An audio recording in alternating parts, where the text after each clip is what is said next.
साथीहरु मैले तपाईहरुलाई देखाइरहेको छु। यो चाहिँ कालो हल्दी पनि भनिन्छ, कालो अदुवा पनि भनिन्छ है। यो चाहिँ एकदमै औषधिको रूपमा हामीले लिन सक्छौं है। यो फ्रेश यो भर्खर काटेको हो र यो चाहिँ सुकेर काटेर पनि सुकिसकेको हेर्नुस्। यो चाहिँ हामी यसरी घरैमा रोपेको अदुवा हो यो चाहिँ है, घरमा।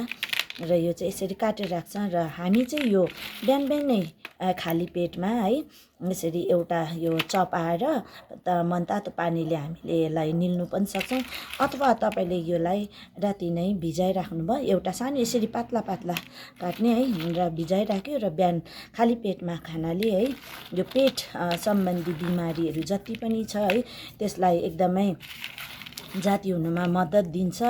र साथीहरु तपाईहरुले पनि यसलाई एकताल ट्राई गर्नुस्, खाइ हेर्नुस्। यो धेरै किसिमको दबाई हो है र यो स्किन सम्बन्धी पनि तपाईलाई यसले जाती गर्छ। अनुहार फुस्रो हुने, अनुहारमा डन्डिफोरहरू आउने इत्यादि बिमार पनि जाती हुन्छ। प्लस यो बिहानको है खाली पेटमा तपाईले यो कालो हल्दी खानु भयो भने, हुन त यो पहेँलो हल्दी पनि दुधमा है हालेर खान्छ भने, त्यसरी यसलाई चाहिँ दुधमा नहाली मनतातो पानीमा पिउनाले तपाईको ग्यास्ट्रिक प्रब्लम पनि तपाईको जाती हुन्छ। साथै ग्यास्ट्रिक मात्रै नभएर यसले क्यान्सरसम्मको पनि बिमारलाई रोकथाम गर्न सकिन्छ भनेर सुनिन्छ है। र हामी चाहिँ यसरी नै यो खाने गर्छौं। यो चाहिँ एकदम फ्रेश हो, तर यो चाहिँ यो भन्दा बेसी चाहिँ अब यो सुकिसकेको चाहिँ हामीलाई खानु जरुरी छ है। र मेनली अझै अर्को चाहिँ यो जुन चाहिँ अब हाम्रो घुँडाहरू दुख्छ, जोइन्टहरू दुख्छ, त्यसमा तपाईले यसलाई पेस्ट बनाएर मजाले लेप बनाएर लगाउनु भयो भने त्यो पनि सन्चो हुन्छ। साथै यो लेडिजहरुको लागि एकदमै यो दबाई चाहिँ राम्रो मानिन्छ।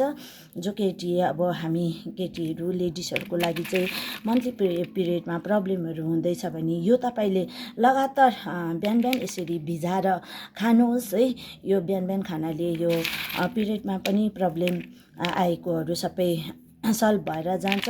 साथै एकदमै गाडिएको खोकी जो हुन्छ, गाडिएको खोकी पनि यसले चाहिँ एकदमै जाती गर्छ। यो चाहिँ अरु त्यो वेट जसको बढेको हुन्छ हैन, एकदमै वेट लुज गर्नु छ भने तपाईले खानु सक्नुहुन्छ। किनभने यो तितो हुन्छ एकदमै।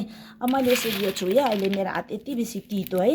यो चाहिँ तपाईको वेट घटाउनुमा पनि यसले हेल्प गर्छ। र साथीहरु तपाईहरुले यो चाहिँ एभ्रीडे तपाईहरुले यो अहिले त बजारमा पनि प्रशस्त मात्रामा देख्न पाइन्छ है, किन्नु सजिलो छ। यो तपाईको 1000 देखिको 1500 सम्मको होला केजीमा। र यो चाहिँ हामीले घरमै उमारेको हो र यो यसरी राखेको। र तपाईहरुले रेगुलर बिहान उठ्ने बित्तिकै खाली पेटमा यो खाने गर्नुस्। यो खानाले एकदमै आफ्नो हेल्थलाई राम्रो र एकदमै फिटनेस पनि राम्रो भएर आउँछ है। र तपाईहरुलाई मेरो भिडियो राम्रो लागे लाइक, कमेन्ट, शेयर गर्नु चाहिँ नभुलिदिनु होला। Thank you.